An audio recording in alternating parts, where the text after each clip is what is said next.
हज़रत इब्राहीम का ख़त हंज़ला के नाम। जनाब इब्राहीम कूफे से रवाना होकर नसीबेन से 5 फरसख पहले ऐनीन वारिद हुए। उस वक्त नसीबेन का हाकिम हंज़ला बिन अम्मार सौलबी था। वो किसी का मातहत ना था। उसके पास 10,000 फ़ौज थी। जनाब इब्राहीम ने यहाँ से हस्ब ज़ेल ख़त हंज़ला के नाम लिखकर अपने मुलाजिम नसीर के ज़रिए उसके पास भेजा। मज़मून ये तहरीर किया कि अम्मा बाद, ए हंज़ला, तुमको मालूम है कि बनी उमैया ने इमाम हुसैन अलैहिस्सलाम पर करबला में जो जुल्म किया है उसकी मिसाल नहीं। मैं इस वक्त अपनी फ़ौज लेकर इब्न ज़ियाद से जंग करने के लिए निकला हूँ। मेरा मकसद ये है कि मैं इमाम हुसैन अलैहिस्सलाम के खून का बदला लूँगा और करबला में जो मज़ालिम किए गए हैं उसका मज़ा उसके करने वालों को चखा दूँ। ए हंज़ला, हमारे और तुम्हारे दरमियान कोई नज़ा नहीं। मैं सिर्फ इतना चाहता हूँ कि मैं अपनी फ़ौज लेकर तुम्हारे शहर में एक दरवाजे से दाखिल होकर दूसरे दरवाजे से निकल जाऊँ। ए हंज़ला, अगर तुम मेरी दरख्वास्त मान लोगे तो इसका एवज़ तुमको खुदा और रसूल देंगे। कासिद ये ख़त लेकर रवाना हुआ। अभी वो हंज़ला के पास पहुँचने ना पाया था कि इब्न ज़ियाद का कासिद भी ख़त लिए हुए वहाँ पहुँच गया। इब्न ज़ियाद भी नसीबैन से 5 फरसख दूर शाम के रास्ते पर 1 लाख का लश्कर लिए हुए मुकीम था। दरबार ने दोनों कासिदों के पहुँचने की इत्तला दी। हंज़ला ने दोनों को तलब किया और कहा, तुम में इमाम हुसैन अलैहिस्सलाम के मुहिब इब्ने मालिक अश्तर का कासिद कौन है? नसीर ने आगे बढ़कर कहा, मैं हूँ। हंज़ला ने कहा, मेरे करीब आओ। वो करीब गया तो हंज़ला ने उसको अपने पास तख्त पर बिठाया, उससे ख़त लेकर उसको बोसा दिया, आँखों से लगाया और खोलकर पढ़ना शुरू किया और धाड़ें मार कर रोने लगा। जब रोने से अफाका हुआ तो कहा कि तुम्हारे लश्कर के खुराक और रसद का इंतज़ाम मैं करूँगा और इब्राहीम के साथ होकर इब्न ज़ियाद से जंग करूँगा। इसके बाद इब्न ज़ियाद के कासिद की तरफ मुतवज्जे हुआ और उससे ख़त लेकर पढ़ा लिखा था कि मैं शियाने अली इब्न अबी तालिब से लड़ने के लिए निकला हूँ। जिस वक्त मेरा लश्कर जो 1 लाख आदमियों पर मुश्तमिल है नसीबैन पहुँचे तो उनके क़याम व ताआम और चारा और पानी का इंतज़ाम करना तेरे ज़िम्मे है। इसमें ज़रा भी कोताही ना होने पाए। मैं ये हिदायत हाकिम शाम की तरफ से तुझे कर रहा हूँ। तू हाकिम शाम की अताअत में अपने को गुरु समझना। ये ख़त पढ़कर हंज़ला गुस्से से कांपने लगा और ख़त को पारा पारा कर डाला और हुक्म दिया कि इब्न ज़ियाद के कासिद को कत्ल कर दो। चनाचे वो कत्ल कर दिया गया और नसीर कासिद इब्राहीम को खिल्लत बेश बहा और तेज़ रफ्तार घोड़ा देकर सरफराज किया और कहा, तुम जाकर इब्राहीम से कह दो कि मैं, मेरा लश्कर और मेरा मुल्क आपके लिए वक्फ़ है और ये भी तमन्ना है कि आपके साथ होकर हुसूल इंतकाम शहदा में दुश्मनाने दीन से जंग करूं। नसीर ने वापस जाकर जनाब इब्राहीम से सारा वाक़या बयान किया और हंज़ला का पैगाम ज़बानी जो उसने कहा था पहुँचाया। हज़रत इब्राहीम बहुत खुश हुए। अपने लश्कर को हुक्म दिया कि नसीबैन फ़ौरन रवाना हो जाए। अलगर्ज जब ये लश्कर नसीबैन के करीब पहुँचा, हंज़ला एक लश्कर अजीम के साथ इस्तकबाल के लिए मौजूद था। इब्राहीम उससे बगलगीर हुए। जब शहर के अंदर दाखिल हुआ देखा कि बड़े बड़े खैमे नस्ब हैं और तमाम मेहमानी का सामान मौजूद और इस कदर अफराद के साथ कि लाखों के लिए काफ़ी हो। वहाँ के लोग, तमाम मर्द और औरतें सब गिरेबान चाक किए गिरिया और मातम में लगे हुए हैं। हर घर से शोरे गिरिया बुलंद है और हर शख्स यसारत अल हुसैन का नारा लगा रहा है। जनाब इब्राहीम ने कहा, मैं कोई चीज़ मुफ्त ना लूँगा क्योंकि हमने पहले से ये फ़ैसला किया है कि आदमियों की इमदाद के सिवा कोई चीज़ कबूल ना करेंगे।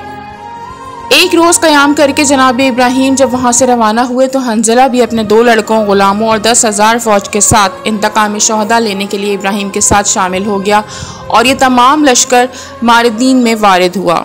ये भी हंज़ला के तहत हुकूमत था। यहाँ का कोतवाल वरदान हंज़ला की तरफ से हुक्मरान था।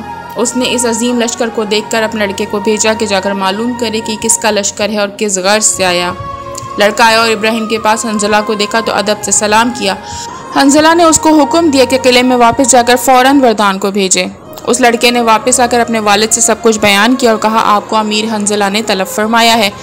वरदान ये सुनकर फ़ौरन हंज़ला की खिदमत में हाजिर हुआ। अमीर हंज़ला ने कहा, हम लोग इब्न ज़ियाद के मुकाबले और मुकातले के लिए निकले हैं और उसे कत्ल करना चाहते हैं। वरदान ने कहा, ए अमीर, अगर और थोड़ी देर पहले आप लोग आ गए होते तो मैं इब्न ज़ियाद को गिरफ्तार करा देता। हंज़ला ने पूछा, किस तरह? वरदान ने कहा, वो अपनी औलाद और ग़ुलामों समेत मेरे पास आया था। उसके पास मालो ज़र से लदे हुए 40 ऊँट भी थे और वो उन सबको मेरे पास छोड़कर यहाँ से 20 फरसख के फासले पर मकाम मदीना मुकीम है। जनाब इब्राहीम ने पूछा, कितने अफराद हैं और क्या क्या माल है? उसने कहा 3 बीवियां, 4 लड़कियां बड़ी और 2 छोटी, 120 गुलाम और कनीज़ें, 4 लड़के हैं जिनमें से बड़ा 20 साल का है, 40 ऊँट माल से भरे हुए और 100 संदूक हैं जिनमें हरीर और दीबाज के कपड़े हैं। हज़रत इब्राहिम ने फरमाया, ए वरदान, उन सबको मेरे सामने हाजिर करो। चुनाचे वो सब अफराद और तमाम चीज़ें हाजिर की गईं। इब्राहिम ने एक आह भरी और फरमाया, इब्ने ज़ियाद ने करबला में कैसे कैसे मज़ालिम ढाए हैं। मौला अब्बास, औन बिन अली, याहिया बिन अली, जाफ़र बिन अली और हज़रत अली अकबर वग़ैरह, इमाम हुसैन और उनके नन्हे नन्हे बच्चों को शहीद किया।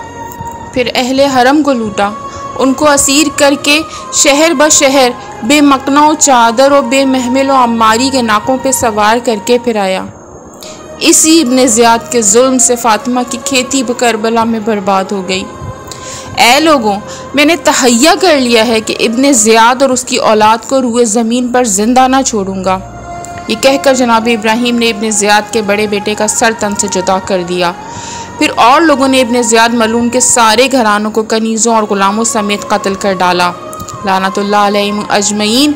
इसके बाद जनाब इब्राहिम ने इब्ने ज़ियाद का सारा माल लश्कर वालों पे तकसीम कर दिया और 3 खरवार अमीर हंज़ला को और 1 खरवार वरदान को इनायत किया।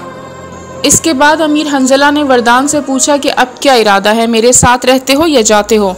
उसने कहा, मैंने मुसम्मम इरादा कर लिया है कि जब तक ज़िंदा रहूँगा आपसे जुदा ना होगा। फिर वरदान ने कहा, ए अमीर हंज़ला, अगर तू चाहे तो मैं इब्ने ज़ियाद को तेरे हाथों कत्ल या गिरफ्तार करा दूँ। हंज़ला ने पूछा, किस सूरत से? उसने कहा, मैं अमीर इब्राहिम और लड़कों को हमरा लेकर वहाँ जाता हूँ जहाँ इब्ने ज़ियाद ठहरा हुआ है। उसके करीब एक खैमा नस्ब करके इब्ने ज़ियाद को कहला भेजूँगा कि अमीर हंज़ला ने इब्राहिम के हाथों पर बैत कर ली है। मुझे ये शुबा है कि कहीं वो इब्राहिम के हमरा आकर तेरे बाल बच्चों को कत्ल व तबाह ना कर दे, इसलिए तू तन्हाई में मुझसे आकर मिल और अपने हमरा किसी को ना लाना, क्योंकि मुझे जासूसों का ख़तरा है।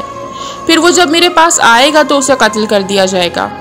ये सुनकर इब्राहिम और हंज़ला ने कहा, तेरी राय मुनासिब है, तू जल्द ये इंतज़ाम कर। इसके बाद जनाब इब्राहिम और वरदान रवाना हुए। इब्राहिम ने अपना लिबास तब्दील करके हैयत बदल ली और उस मकाम पर पहुँचे जिस मकाम पर इब्ने ज़ियाद 1 लाख लश्कर लिए हुए ठहरा था। वरदान ने अपने एक लड़के को, जो बड़ा होशियार, शुजा और फसीहुल बयान था, इब्ने ज़ियाद के पास भेजा और कहलाया कि उससे कहे कि यहाँ से 1 फरसख पर मेरा बाप ठहरा है और आपको तन्हा बुलाता है, क्योंकि आपके बच्चों के बारे में कुछ ज़रूरी बातें करना चाहता है। वो लड़का रवाना होकर इब्ने ज़ियाद के पास पहुंचा और सारी गुफ्तगू जिस तरह उसके बाप ने हिदायत की थी बयान की। ये सुनकर इब्ने ज़ियाद बहुत चिल्लाया और फ़ौरन वरदान के पास जा पहुंचा। खैमे में दाखिल हुआ तो इब्राहिम ताज़ीम के लिए ना उठे। उसने पूछा, ये कौन है?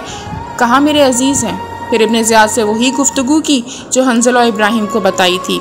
इब्ने ज़ियाद ने कहा, तू घबरा नहीं, इब्राहिम के लश्कर से मेरे लश्कर की तादाद बहुत ज़्यादा है। मैं कल लश्कर लेकर मारदीन आता हूँ, इब्राहिम और हंज़ला के लश्कर को पसपा कर दूंगा और मैंने ये फ़ैसला किया है कि लश्कर की सरदारी आइंदा तुझे दूंगा और तुझे ऐसा माला माल कर दूंगा कि ता ज़िंदगी तो खुशहाल रहेगा। और ये कहता हुआ उठ खड़ा हुआ कि मैं बजाय कल के आज ही मारदीन रवाना हो रहा हूँ, तू नहर खार्स पर मेरा इंतज़ार कर। ये कह के चला गया। वरदान ने इब्राहिम से कहा, ए अमीर, शिकार चुंगल में आकर निकल गया, आपने ये क्या किया? ऐसा नादिर मौका हाथ से खो दिया। इब्राहिम ने कहा, मेरी जुर्रत ने गवारा ना किया कि उसको धोखे से मारूं। ये शेवे जवां मर्दी नहीं है। ए वरदान, घबराओ मत, इब्ने ज़ियाद मेरे ही हाथों कत्ल होगा इंशाअल्लाह। इब्ने ज़ियाद ने अपने लश्कर में पहुंचकर रवानगी का नकारा बजाया और सब मारदीन रवाना हो गए।